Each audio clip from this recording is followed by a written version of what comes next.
తెనాలిలో గీతాంజలి అనే చెల్లెమ్మ చనిపోవడం చాలా బాధాకరమైన విషయం. చనిపోయి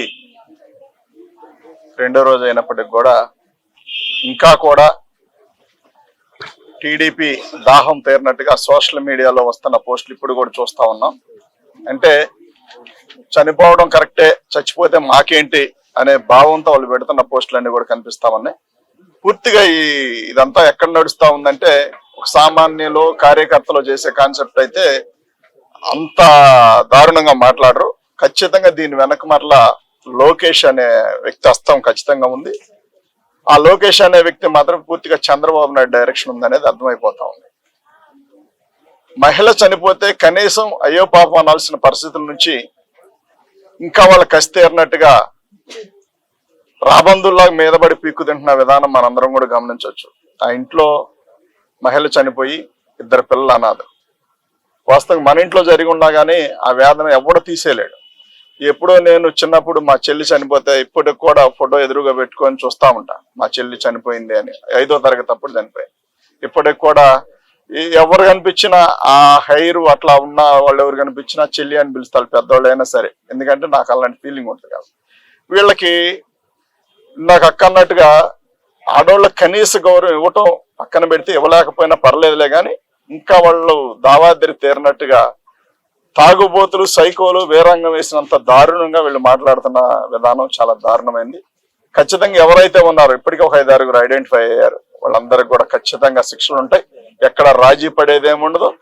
ఎవడెవడైతే ఒళ్ళు పొగరెక్కి మదంతో రేపు 24లో గెలుస్తామనే ఒక ధీమాతో ఈ దారుణానికి ఒడిగడతా ఉన్నారు.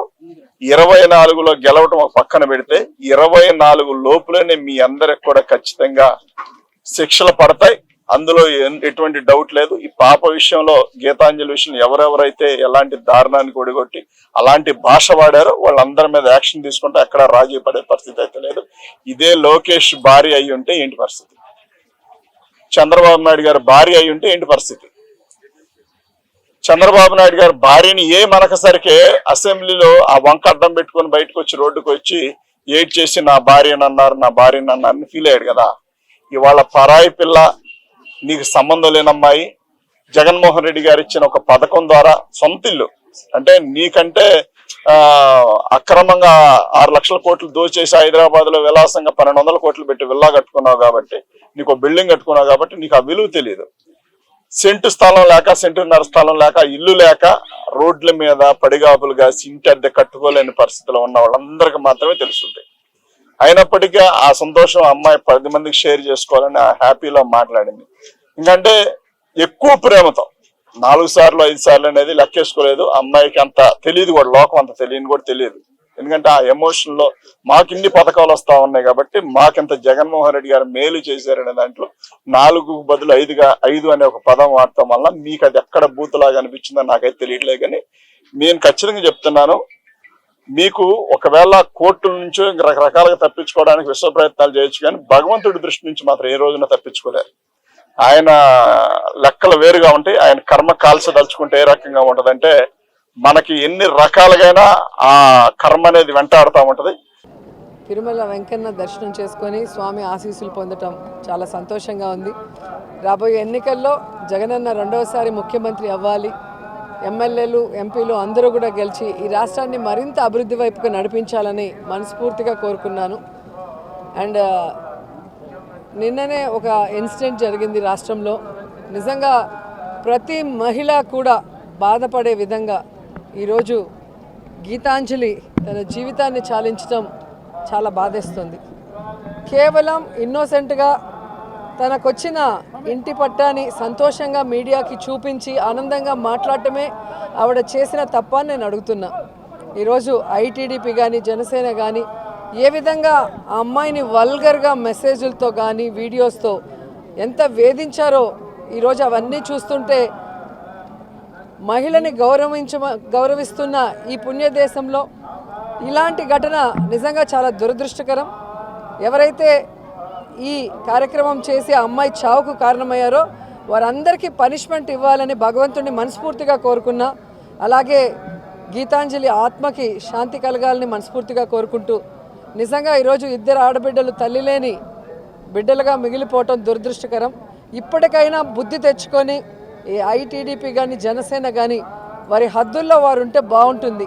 మహిళలు అంటే చులకనగా మాట్లాడటం, వల్గర్గా మెసేజ్లు పెట్టడం, చివరికి మనిషి ప్రాణాలు తీసుకునే స్థాయికి వాళ్ళని హ్యూమిలేట్ చేయడం కరెక్ట్ కాదని కూడా ఈ సందర్భంగా తెలియజేస్తూ, సో మహిళలందరూ కూడా దీని మీద గట్టిగా స్పందించాలి, ఒక నిర్ణయం కూడా తీసుకోవాలి. రాబోయే ఈ ఎన్నికల్లో మహిళల్ని చులకనగా చూసే, మహిళల్ని కేర్లెస్గా చూసే, మహిళల జీవితాల్ని నాశనం చేసే ఆ తెలుగుదేశం జనసేనని తరిమి కొట్టాలని కూడా కోరుకుంటున్నా. ఎమ్మెల్యేగా కూడా గెలవలేదు, ఒక వార్డు మెంబర్కి కూడా గెలవనోడు, వాడు చెప్పే మాటలకు కూడా ఆన్సర్ ఎవరిని ఇస్తారా? వాళ్ళకి జగనన్నతో పోటీ చేసే దమ్ము ధైర్యం లేదని అర్థమైపోయింది. గెలవలేమన్న ఒక భయం పట్టుకుంది కాబట్టే ఎవరు దొరికినా వాళ్ళతో పొత్తు పెట్టుకొని వాళ్ళకి సీట్లు పంచుకునే స్థాయికి ఈరోజు వాళ్ళు దిగజారిపోయారు. సో జగనన్న దమ్మున్న నాయకుడు, ప్రజలకి మంచి చేసిన నాయకుడు, భగవంతుడి ఆశీస్సులతో, ప్రజల ఆశీస్సులతో మళ్ళీ రెండోసారి ముఖ్యమంత్రి కాబోతున్నాడు. ఈ రాష్ట్రాన్ని మరింత అభివృద్ధి వైపుకి నడిపిస్తూ ప్రజలకి మరింత సంక్షేమాన్ని ఇస్తాడని కూడా నేను చెప్పగలను. అందరికీ నమస్కారం. గీతాంజలి గారు చనిపోవడం నిజంగా చాలా బాధాకరం. ఆవిడ ఆత్మకు శాంతి కలగాలని కోరుకుంటూ ఉన్నాను. నిజంగా ఇది ఆత్మహత్య కాదు, ఖచ్చితంగా Telugu Desam party, Janasena, social media చేసిన హత్య. ఎందుకంటే అంత ఘోరంగా ఆవిడ సంతోషంతో, ఎంత ఆనందంగా తనకి ఇళ్ల పట్టా వచ్చిందని, అమ్మఒడి వచ్చిందని, ప్రభుత్వ పథకాలు వచ్చాయని చాలా సంతోషంగా వ్యక్తం చేస్తే దాన్ని కూడా ట్రోల్ చేసి ఆమెకి మానసిక వ్యాధిని గురై చచ్చిపోయేట్టుగా చేశారు. ఇంత దుర్మార్గులు ఎక్కడా ఉండరు. అది జనసేన, తెలుగుదేశం పార్టీ, సోషల్ మీడియాకే చెల్లింది. ఎంత ఘోరం అంటే చనిపోయాక కూడా వాళ్ళ తెలుగుదేశం పార్టీ అఫీషియల్ వెబ్సైట్ లో పెడుతూ ఉన్నారు. చూడండి, చదివి వినిపిస్తాను. రాష్ట్ర ప్రజలందరూ కూడా తెలుసుకోండి, ముఖ్యంగా మహిళలు తెలుసుకోండి, తెలుగుదేశం పార్టీ ఎంత దిగజారిపోయింది. చనిపోయిన వాళ్ళకు కూడా ఆత్మకి శాంతి లేకుండా ఏ విధంగా చేస్తున్నారో మన మహిళలందరూ తెలుసుకోవాల్సిన అవసరం ఉంది. రానున్న ఎన్నికల్లో ఇలాంటి దుర్మార్గులకి, మహిళా వ్యతిరేకులకి తగిన బుద్ధి చెప్పాల్సిన అవసరం కూడా ఉంది. వాళ్ళు ఏం పెట్టారు చూడండి అమ్మా. చాలా బాధాకరం.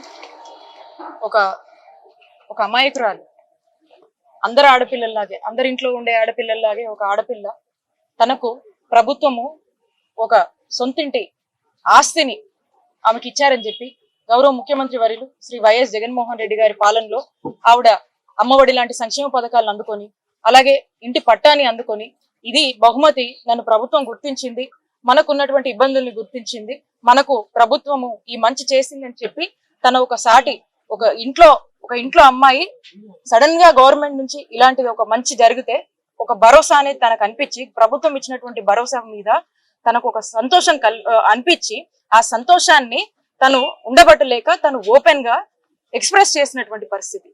అంటే తన హ్యాపీనెస్ ని బయటకు వచ్చి, తనకున్నటువంటి హ్యాపీనెస్ ని, మనసులో ఉన్నటువంటి సంతోషాన్ని, హ్యాపీగా ఒక ఫ్రీడమ్ ఉందని చెప్పి తను ఎక్స్ప్రెస్ చేసుకుంది.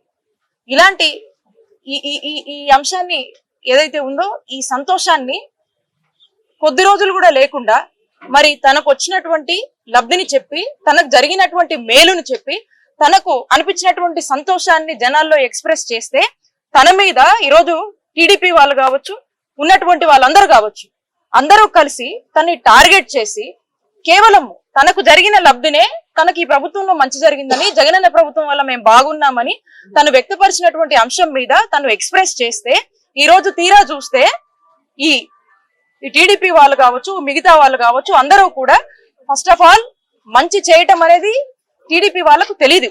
చంద్రబాబు నాయుడు గారికి మోసమే తెలుసు, మంచి చేయడం అనేది అలవాట్లేదు. మరి ఈ రోజు జగనన్న చేస్తున్నటువంటి మంచిని ఓర్చుకోవట్లేదు అనే విషయం రాష్ట్ర ప్రజలందరూ కూడా తెలుసు.